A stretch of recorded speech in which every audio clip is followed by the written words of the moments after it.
The tempo, the violence in every pivot. It all spoke a language Canelo understood.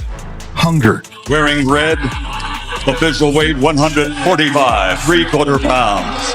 His professional record, 50 victories, including 38 knockouts. And that's why, even without words, the moment felt personal.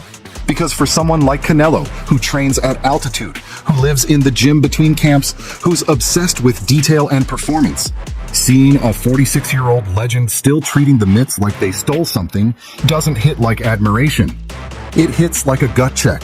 The kind that makes even the most disciplined champions question their ceiling. The kind that doesn't let you look away. Whether Canelo said anything publicly or not didn't matter. Because the boxing world was already speaking for him. Whispering questions, drawing comparisons, wondering if the quiet respect between generations was really silence or something much closer to awe. Encouraged by Manny Pacquiao in this fourth round, under a minute left. And there Pacquiao lands a combination. In a sport that lives on bravado, where every punch is followed by a press quote and every jab becomes a headline, Canelo's silence after watching Pacquiao wasn't empty. It was loaded. This wasn't a fight promo. There was no beef to sell, no bad blood to bottle, just raw output from a man who, by every metric, should have slowed down years ago. And that's exactly why it struck a nerve. Pacquiao's movement wasn't just sharp for his age. It was sharp, period. His speed didn't look like a memory. It looked like a threat.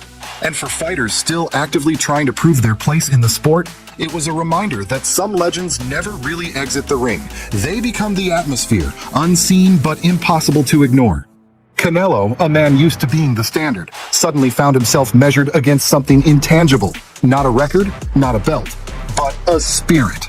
Watching Pacquiao rip into combinations with the same fury he had in 2009 wasn't about who would win in a fantasy matchup. It was about who still lives the grind, who still trains like it's day one. And that's where the real comparison was drawn. Because even if Canelo never said a word, even if his camp never made a peep, the fans read between the lines. The moment Manny's video dropped, Canelo's silence became the most talked about reaction in boxing.